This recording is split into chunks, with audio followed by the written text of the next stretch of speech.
Are you ready to launch your career to new heights? Visit careers.dish.com/technician now and uncover a world of exciting opportunities waiting just for you. From cutting-edge technology to a supportive work environment, Dish has everything you need to thrive. Don't wait any longer to kickstart your next opportunity. Apply today and join the Dish family where innovation meets opportunity. Visit us online at careers.dish.com/technician. Your future starts now. Joe Dredge. Mornings on WROK.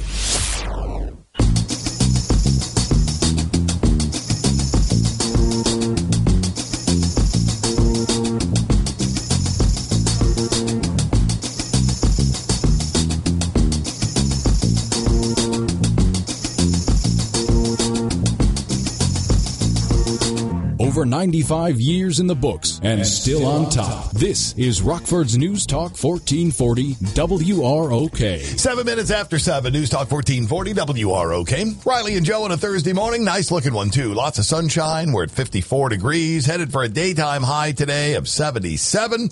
And we're looking at a 1% chance of rain. Sounds good. 1%. All sun, all day. Love it. And tomorrow, kind of the same thing. Warmer, though. 82, all sun all day, and less chance of rain. It's 2% today. It's 0 tomorrow. Saturday's 85, partly sunny with a 15% chance. Sunday's only 64 with a 45% chance of rain. Monday, we're back to 70, partly sunny, and a 20% chance. Awesome. But next couple especially, and even through Saturday, should be very, very nice as we warm up each day. 77 is about where we'll top off today. Can't wait. All right. Imagine driving around this town. Let's use the roundabout there over at Main and Auburn, around that area, in a self-driving vehicle.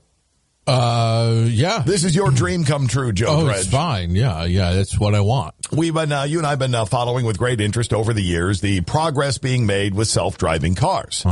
And, you spend a lot of time in this town. You think about how it would negotiate certain areas of town here. Sure. Roundabout being one of them.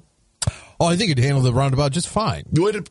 Well, it knows the rules. It knows the rules. Well, that's the problem here. Studyfinds.org this morning headline, self-driving cars may make traffic worse because they're unable to understand human behavior. Okay. That's why we need to eliminate humans from driving. Okay. Well, driving. For the person who went under a bridge right after he said eliminate humans, that's going to seem weird. They point out self-driving cars contribute to traffic congestion, could potentially be hazardous due to their inability to comprehend human behavior. New study indicates that autonomous vehicles, often promoted as the transportation of the future. What do you mean often? Right. That is what they're being promoted for. Yeah. Struggle to interpret subtle human social signals that inform driving decisions. I'm trying to think. Are we talking about like waving somebody through a stop sign? Kind of. Okay. Yeah. A key example of the issue focuses on deciding whether to yield or proceed in traffic, a decision that humans typically make pretty swiftly and pretty intuitively. Self-driving cars consistently fail to interpret human behavior in traffic. As a result, reactions can lead to traffic congestion and aggravate other road users, according to what they say is an award-winning study from a team at the University of Copenhagen. Yeah. Quoting Professor Barry Brown from Copenhagen's Department of Computer Science. I did not expect Professor Barry Brown to be the guy in Copenhagen, but he is. Quote, the ability to navigate in traffic is based on much more than traffic rules. Social interactions, body language play a major role when we signal each other in traffic. This is where the programming of self-driving cars still falls short. They've been studying the evolution of self-driving car behavior on the road for the past 5 years. Quoting again, that's why it's difficult for cars like that to consistently understand when to stop and when someone is stopping for them, which can be both annoying and dangerous. You have various companies, Waymo, Cruise, have initiated taxi services employing self-driving cars, fully self-driving cars in certain regions here in the U.S. Tesla has deployed their full self-driving FSD model to approximately 100,000 volunteer drivers in the U.S. and Canada. How do you get on that list? I don't know. That's pretty good. Despite the advancements, Professor Brown and his team note the actual road performance of these vehicles is a closely guarded trade secret with very limited public insight. Okay. Yeah, because some of the results can break it.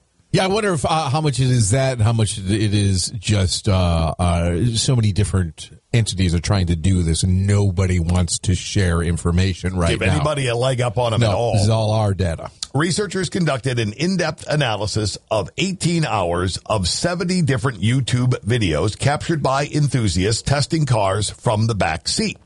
One of the videos features a family of 4 waiting to cross a residential street in the U.S. Despite the absence of a pedestrian crosswalk, the family wishes to cross the road. As the driverless car approaches, it slows down, prompting the 2 adults in the family to gesture for the car to go ahead. Just go through, then we'll walk. However, the car stops next to them for 11 seconds. As the family realizes it's stopped, we should go, and begins to cross the road, the car begins to move again, causing them to leap back up onto the sidewalk. Oh, okay. Quoting, the situation is similar to the main problem we found in our analysis and demonstrates the inability of self-driving cars to understand social interactions in traffic. The driverless vehicle stops so as not to hit pedestrians, but ends up driving into them anyway because it doesn't understand the signals they're giving. Besides creating confusion and wasted time in traffic, this can be downright dangerous. End quote. I think this goes, and honest, I mean, the dream obviously is to get in the car and say go there, and it goes there. You fall asleep. That's that'd be fine. I think I've come to grips with the fact I don't know if I'll ever experience that. What I want, and I think this is a happy medium, is city driving. You know, when parking lots, you know, the little minutia driving, that probably still handled by humans who know how to do it. Right. 65-mile-an-hour interstate travel, that's where I think the automated driving is going to shine the brightest and be adapted the earliest, is using the long-distance travel. Using it on the long distance, the 2, 3, 4 hour trip where you don't, where one, you're operating a 2-ton machine at that speed is deadly. I can't believe we do that. I mean, it is an insane thing that we pretty much allow anybody to pilot a 2-ton vehicle down the highway at 80 miles an hour. You've met a lot of people. Oh, sure. We let them do it regularly. Oh, sure. Yeah. I mean, it's pretty crazy. There are certain people that, wow, yeah. Right. You just think about it. It's a very, very dangerous thing that we do all the time with really no oversight. I think having a computer take care of that would be great. It'd be just I'll get the car to 90. I hit the button, and I'll talk to you again when we get to Chicago. Yeah, just let it take over from there. Yeah, but and I understand the little minutia in city traffic and getting to the right parking spot. That kind of stuff, I think, it needs to be handled by humans for quite a while, if not forever. But the middle game, the long distance, fast moving stuff being taken over by driving, AI driving, I think is what I want. That's a happy medium. That's the Goldilocks right there, I think. Yeah, I suppose that makes sense, and that's probably what most people want. University of Michigan had a study that was published in 2019 identifying what human beings want in automated cars. Agreeable, conscientious, and stable. 3 human personality traits that it turns out people want to see in driverless cars regardless of whether they possess those traits themselves, according to the study from the University of Michigan. Wait, what do they want on the computer? They want agreeable, conscientious, and stable. Agreeable? I don't know what conscientious means. Agreeable, I guess, just means it works the way I want it to. When I'm talking about a car, I don't know if I've ever defined a car as being agreeable. Right. We wanted to answer the question, if we want to encourage people to use autonomous vehicles, how can we design the vehicle's perceived personalities or driving styles so that drivers are more willing to adopt them? That, according to Lionel Robert, Associate Professor of Information and Core Faculty at UM's Robotics Institute. It's all about perception. Objectively, autonomous vehicles could have very reliable performance, but if the human does not perceive them as being safe, then the human won't use them. For the study, the team focused on a set of personality traits used in social science called the Big Five. Extroversion, being sociable. Yeah. Agreeableness, being considerate. Conscientiousness, or having self-control. Emotional stability, or being well-adjusted. And openness to experience or tolerating new ideas. All right. The team basically found that that's what people are looking for in a car. agreeableness, conscientiousness, and emotional stability to where people feel safe. Depending on the trade and the rider's own personality, riders reported safety scores between 8.9 and 13.8% higher on a 5-point scale if they believed the car to possess one of the traits that it lacked. Riders feel least safe when they scored highly in agreeableness, conscientiousness, and emotional stability, but the car scored lower. So apparently, getting us to and from, how it does it, no, it needs to be agreeable to us. I'm not really sure I even understand how you overlay that with what you want from a car. I don't understand the study at all. I don't really believe it. They're saying that most people are looking for a car to be conscientious. Yeah. That's not true. It's not true at all. It's not true at all. Ask 100 people about something you're looking for in a car. Not one's going to say conscientious. Or honestly, any of the words you listed. No, I'm completely with you. And somehow Michigan won an award for this. Okay. Researchers North Carolina State University proposed adding a fourth color to traffic lights, a white light, enabling self-driving vehicles to help control traffic flow and let human drivers in on what's going on. Across a series of computational simulations, study authors found that adding a fourth white light significantly improved travel time through intersections and reduced fuel consumption. Wait, what does the white light do? Quote, the concept we're proposing for traffic intersections, which we call a white phase, taps into the computing power of autonomous vehicles themselves. The white phase concept also incorporates a new traffic signal so that human drivers know what they're supposed to do. Red light will mean stop. Green light will still mean go. White light will tell the human driver to simply follow the car in front of them.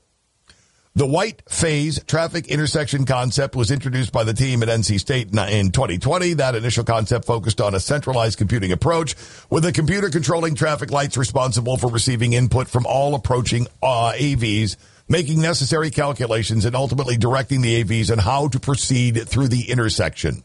That's a lot of work for one computer. And I'm still not really sure what it's doing. The idea that you see it on the road just simply means you follow the car in front of you. The computer in the automated vehicle picks up something entirely different from that. We've improved on the concept. The paper outlines a white phase concept that relies on distributed computing, blah, blah, blah, blah, blah. No, that's all technical jargon there. Basically, yeah. It sounds like you would come up to a stoplight, and is this like a late night or off hours thing where if there's a automated car in front of you, or if there's an automated car in any of the lanes, I guess it wouldn't go into play. Well, no, I think it would, because if it's a white light to follow the car ahead of you, if there's a human ahead of you and they're first in line, how do they know what to do? I have no idea. They don't. So I'm assuming the white light is when it goes, all right, there's no human drivers here. Let's let the computers figure out the optimal path. Says white phase concept incorporates a new traffic signal so human drivers know what they're supposed to do. Red light means stop. Green means go. White lights tell human drivers simply to follow the car in front of them. Well, none of that makes sense. Yeah, I don't know what it does for the automated vehicle. Okay. A lot of confusion in this one. It seems to me that to break it all down, what they're basically saying is the automated concept of a car will work just fine until you get a human involved in it giving signals, and then it screws everything up. Right. And that's not even human driving. Like the scenario you gave was pedestrians. Yeah, pedestrians. Say, no, you go ahead and then we'll walk after you. No, we're going to stop. All right, well, we'll start to get out in the street. No, I'm going to move right at you now. Yeah, which, again, I think just lends to why city driving maybe needs to be handled by humans for a lot longer. Yeah, I see that being extended outward a little bit. I feel like we're almost ready just to do it. We are ready to do it and we have done it on major roads. It's not legal yet. Oh, millions of miles have been driven on major roads by automated vehicles. You got over 100,000 volunteer drivers in the U.S. and Canada on their full service driving model. Yeah, I'm pretty sure. Full self-driving model. I think it's still legal to to pass out in your back seat while you're doing it, but it's been done. Yep. And the quicker we get to everybody being okay with, I'm tired of driving to Chicago is what I'm saying. I understand perfectly. Yeah. The commercial that has been running for the longest time of the people in their pickups, there's a certain kind of pickup. I forget who it is, but they're all doing the Oh, yeah. Mm-hmm. To be hands-free. Yeah, as it drives along, and you're watching the road, and your hands are very close to the wheel, and you're clapping because you're not touching it, and the car's driving itself along. Is that supposed to make me want to buy that? Because I don't know how that is any really that much better than me keeping a hand on the wheel while I do it. This doesn't have anybody reading a book. This doesn't have anybody fishing through the backseat to try to find their lunch while the thing's just navigating the road perfectly. You're staying right on top of it at all times like a lifeguard. Yes. That almost seems more stressful than just having to drive yourself. I was when we drove to South Dakota. We had one of the more advanced one, most advanced I've ever had. I think it was in a Nissan Rogue, and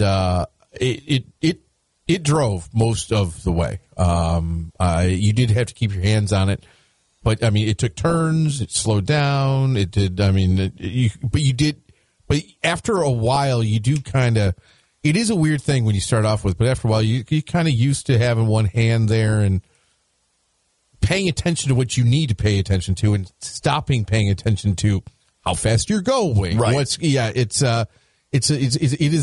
is a good shift, but the technology's right here, right now. Yep. I'm most looking forward, like you said, to the time of hopping in, giving an address, cranking back, either reading something, shut the eyes, whatever, but letting the car take care of getting me there while I finish up a couple of things en route. Ding, ding, you're here. Yeah. Okay. Yep. Looks like we're going to have a few more birthdays before we get this thing. Couple more. I don't know if I'm ever going to get to that birthday, to be honest. Well, and if you're feeling that way, it's worse for me. 7:22, Clay and Buck are here after 11 o'clock. Here's what they'll get into. Coming up on the Thursday edition of the...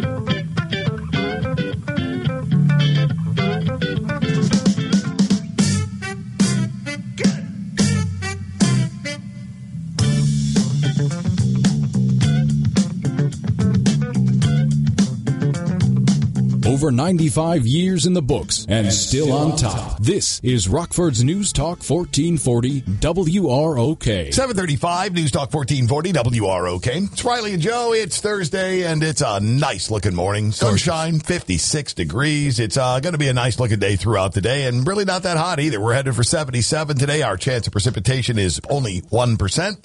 And shouldn't be many clouds, if any, today. No. Up to 48 tonight. We'll go to 83 tomorrow. Basically a carbon copy of today, except it'll be a little bit warmer. 1% chance, lots of sunshine. Saturday's a mix of clouds and sun. 85 the temperature, 15% the chance of rain. Sunday could be a rainy day. 60% chance now. 64 is the high on Sunday. 60% chance is rain. And on Monday, we're back to 10%. Partly sunny and 71. Not bad. Not bad at all. Couple of, excuse me, a couple of listener notes. I wrong piped some coffee. Oh, it's going to happen. Right during the, right before we came out of the 7:30 news. Oh, you're handling it well. You look I'm fine. trying to. You look fine. Yeah. It's one of those that, man, it hits you and you're like, okay, how loud's this going to be? Fairly loud. Fairly. I want to say good morning to one of our good listeners, our friend Steve Olson over at THC, the Happy Cannabis. Yeah. Morning, Steve. Yeah, morning, Steve. We appreciate you. We appreciate you tuning in every morning, and a big Red Dead Redemption 2 guy, too. Oh, you guys can talk for hours about that. We did the other day. I'm sure we did the other day. Steve's a delightful guy at a terrific place, the Happy Cannabis there on Riverside. Isn't it great when you run into somebody else that has an interest in your little niche? Yes. That you really, because I mean, I've played it, but I'm not into it like you, so we can't really talk about it. Right. And you don't want to talk to me about, 12 horses that I don't care about. Right. I will not bother you with those things. Steve wants to know about the 12 horses that you Steve, have. from my understanding, captured the elusive White Arabian yesterday, or within the last couple of days. That's the best horse you can get in the game. Wow. And it's difficult to obtain. All right. Well done, Steve. All right, there you go. I knew you'd be into that. So, good morning, Steve. And good morning to your White Arabian horse. Yes. And then alert listener Ken weighed in. We were talking about the turkeys that are populating our property around here.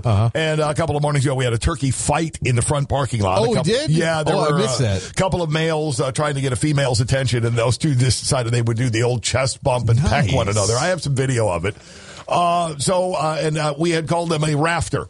Got a rafter of turkeys out there. Rafter of turkeys. Alert listener Ken has pointed out we're incorrect. What? Incorrect.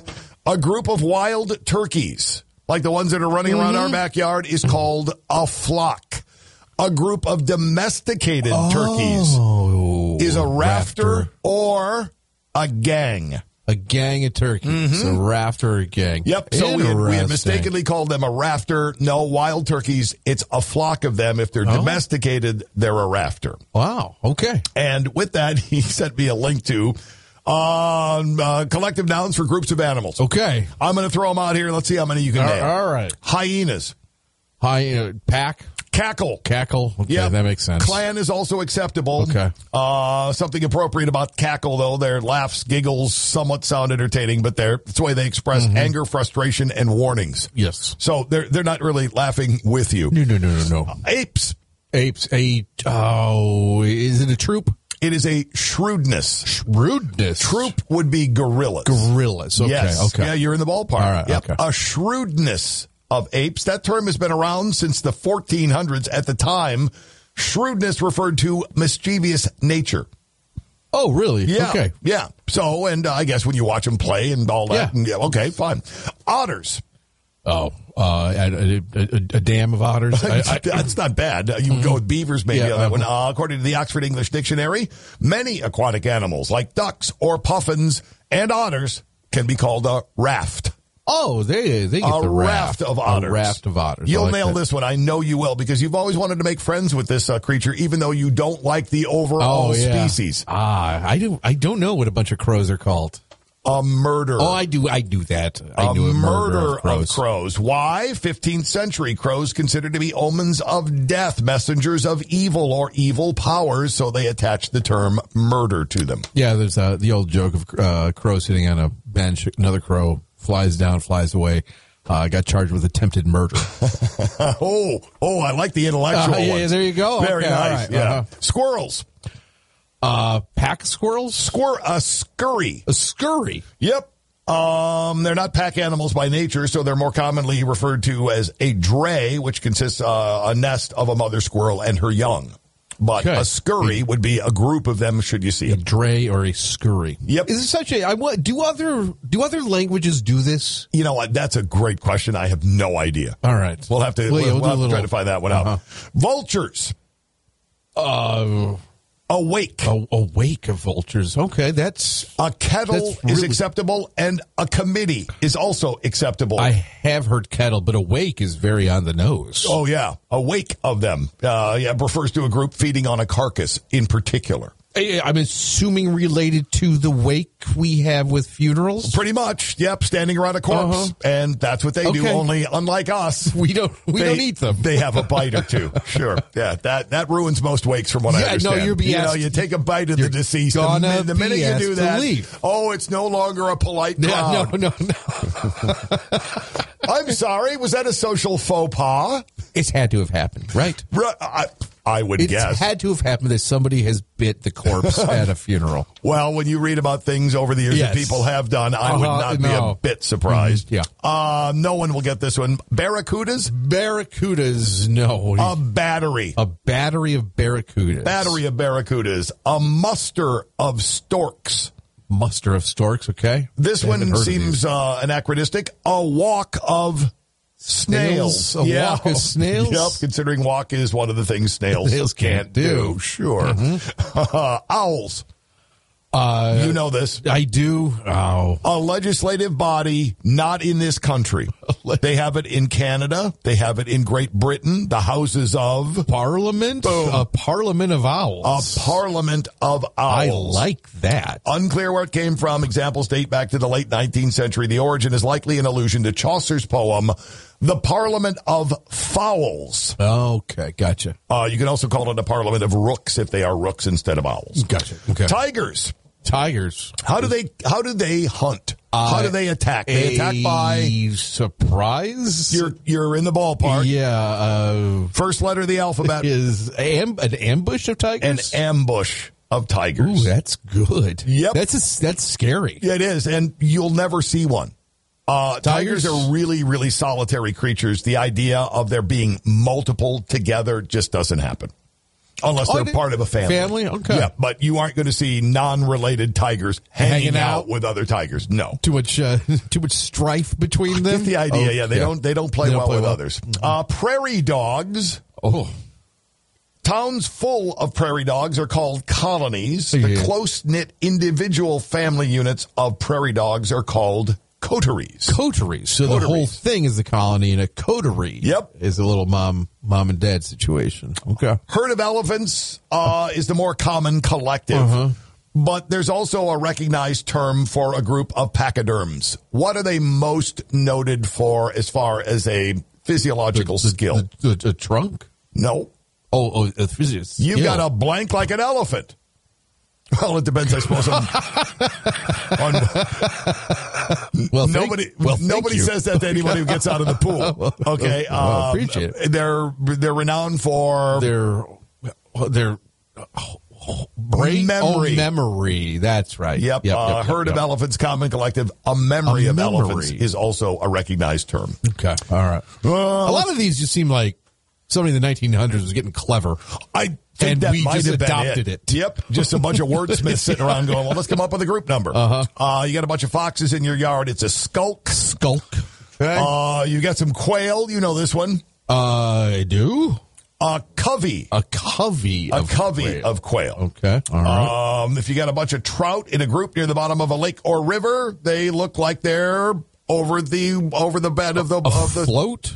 Hovering. A hover of trout. Hover of trout. A bale of turtles. Okay. Is it B-A-L-E or B-A-L-E? Bale, okay. A rumba of rattlesnakes. Oh.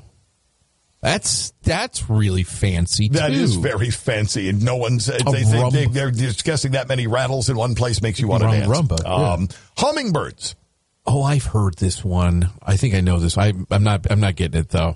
A charm. I did of know hummingbirds. That. That's cute. Yeah, if one hummingbird is charming, the whole group is a charm. Again, hummingbirds generally don't hang out together much unless you've got multiple feeders and a whole bunch of them show up. But hummingbirds, if you want hummingbirds in your yard, just take it from someone who knows who has them. More than one feeder is required. One feeder alone won't do it because they're super territorial, and you can find one that will drive everyone else away. So if you put two and you separate them by at least 20 feet or so, you have a better chance of getting more hummingbirds in the yard. Do they come? They do come by. How many have you seen in your yard at once, you think? Probably 5, 6 at one time, hitting our 2 feeders and going at one another and all that. There's always the one who comes and just dive bombs everybody off there, and they chirp at one another. Do they migrate together or they migrate solo? They migrate solo. Really? They migrate solo. Tough journey for a little hummingbird. It really is, especially they're coming all the way up from Mexico, in some cases going to Canada and then back again. That's why you're supposed to leave your feeder out late, set it up early. That way you'll be part of their migratory route. They'll remember your yard and come through, and as their offspring will year after year. Those big lazy geese flying around in V formations. Right. Hummingbirds handling it on their own at a much lower height. Hummingbirds don't fly that high over the ground, too, when they migrate because they have to be able to see food sources. Yeah. You got some ferrets, a whole bunch of them. It's a business of ferrets. It's a business of ferrets. You've got a bunch of rhinoceroses running around. It's a stubbornness. Porcupines, a group of them, is a prickle. A prickle? Okay. Yep. Ravens would be an unkindness of them. I knew that one, too. I like that. Kangaroos? No idea. A mob. Oh, yeah, I did know that one. A mob of kangaroos. Whales? Pod. Pod is one. Gam is another. GAM? GAM. Vipers, a generation. Woodpeckers, a descent. Salmon, a run of salmon. Oh, you hear really? fishermen talk about that. Yeah. A run of salmon. That just means there's a whole bunch of them in a group. I've heard the term a salmon run. I always thought that was like a path that salmon would take. Me too. Nope. It's the grouping of them. Oh, interesting. A wisdom of wombats, a kaleidoscope of butterflies, a rout of wolves, a scourge of mosquitoes, a sleuth of bears, a gaze of raccoons, a siege of herons, a flamboyance of flamingos. Okay. A destruction of cats, wild or feral only. Oh, wild feral. Okay. Domesticated cats. A clouder. A clouder? CLOW? Yes, correct. A fever of stingrays, a bunch of worms, an exhaltation of larks. A bunch of worms? We got lazy on that one. Yeah, we really, really got lazy there. An exhaltation of larks, a family of sardines. More fun than boy, that was more fun than a barrel of monkeys. Boom. Okay, Not just a game, it's a real term. Monkeys can also congregate as a carload, a troop, or a tribe. Okay. And finally, a dazzle of zebras. A dazzle of zebras. One that I learned a couple weeks ago from trivia night. A group of, it's got to be 12 or more. 12 or more cows is called a flink. Really? Yes, it has to be 12 or more. I don't know. I didn't know that either. I'm assuming it's probably old herding, and needed a flink, would be how you counted them. Drunk and bored on the farm. Yeah, no. Well, what else? Gonna get this flink. What else are you going to do in the off season? That's a great point. Right. All right, you guys, use these correctly from here on out. Don't make any mistakes. None. And hopefully you wrote down everything. Yes. 749 News Talk 1440 WROK. Want to save on your home's energy costs? Find a home with natural gas for warmer heat and seemingly endless hot water. With natural gas, you'll save hundreds in energy costs. Be sure to visit Recess Point, a DRB Homes community, or ask your builder or realtor for natural gas in your next home. Dominion Energy, serving natural gas to Recess Point by DRB Homes.